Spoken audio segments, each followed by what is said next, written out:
একদিন আগেও জানতাম না যে আমি পুরুলিয়া যাচ্ছি। পলাশ বনে বনে আগুন লাগিয়েছে সেখানে, সে খবর আগেই পেয়েছি। বিভিন্ন ছবিতে, ভিডিওতে আমি জানতে পেরেছি যে পুরুলিয়ায় এবারও আগুন জ্বালিয়েছে পলাশ। সেই পলাশ দেখতে হঠাৎ করেই চলে আসা, একেবারে যাওয়া এবং আসা শুধুমাত্র পলাশের টানে। পুরুলিয়ায় দেখুন রাস্তার ধারে কেমন পলাশ ফুটে আছে।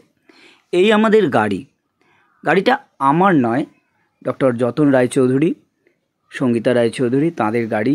সেই গাড়িতে চড়েই আমাদের যাত্রা শুরু হয়েছিল কৃষ্ণনগর থেকে সকালবেলায়, আর একেবারে দুপুরবেলায় গিয়ে দীর্ঘ পথ অতিক্রম করে পৌঁছেছিলাম পুরুলিয়ায়। এই যে জায়গাটা আমরা দেখতে পাচ্ছি সেটা বড়ন্তির কাছে। বড়ন্তি পর্যন্তই আমাদের এবারের যাত্রা ছিল, সেখান থেকেই আমরা চলে এসেছি।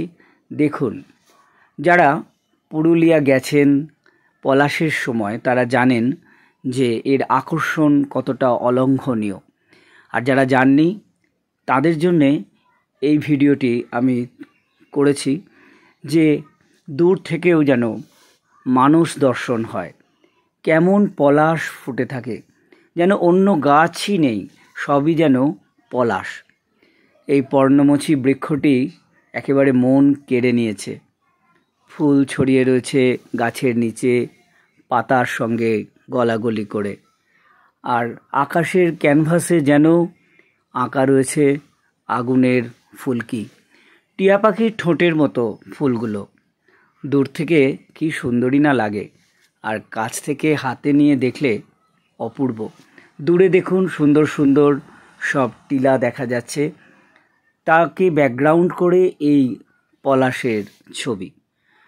আমরা গেছিলাম কে কে একটু বলে দিই। যতন রায়চৌধুরী ও সঙ্গীতা রায়চৌধুরী, এই দুজন গাইনোকোলজিস্টের নাম তো বলেইছি। তার সঙ্গে ডক্টর সতীনাথ ভট্টাচার্য, তিনি একজন হোমিওপ্যাথি ডক্টর, তিনি গেছিলেন।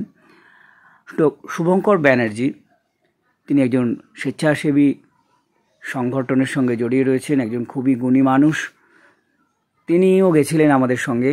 আর আমাদের ড্রাইভার দীপুদা।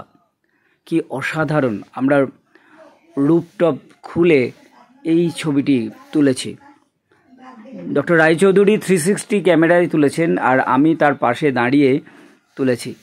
আর এই যে একেবারে যে বড়ন্তি লেক, সেখানে গিয়ে আমরা পলাশ ফুলের মালা কিনতে বসেছিলাম। তো ওদের কাছে ফুরিয়ে গেছিলো, আমাদের তো অনেকগুলো লাগবে। তারা ফুল নিয়ে এসে এভাবেই মালা গাঁথতে বসলো।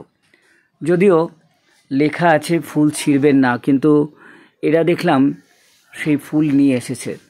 কোরানো ফুল দিয়ে হয়তো এত মালা গাঁথা সম্ভব নয়, যা চাহিদা রয়েছে। দেখুন বড়ন্তি লেক রয়েছে, কি সুন্দর, সূর্য অস্ত যাচ্ছে, সেখানেই মালা গাঁথছে এই দুজন। এরা স্কুল পড়ুয়া, কিছুটা বাড়তি রোজগার হয় এই সময়।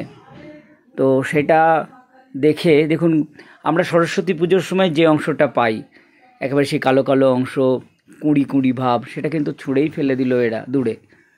এই যে পলাশ ফুলের মালা তৈরি হয়ে গেছে, ফটো তুলছে। আর এই যে ছেলেটি খেজুর গাছের পাতা দিয়ে, দেখুন কি সুন্দর, বললো খেজুর গাছের ফুল নেবে, পাতার ফুল। আমি বললাম কত দাম? বললো 20 টাকা। আমি বললাম দে। সে কী সুন্দর বুনছে দেখুন, খুব সরল সাদাসিধে এদের চোখ মুখ দেখলে বোঝা যায়। দেখুন একটুও ফাঁকিবাজি নেই, সে গেঁথে চলেছে। টুক করে যে আমাদের তাড়াতাড়ি ফেরার তারা রয়েছে, সে যে ঝট করে মালাটা গেঁথে দেবে তা কিন্তু করছে না, আরও ফুল গুঁজছে।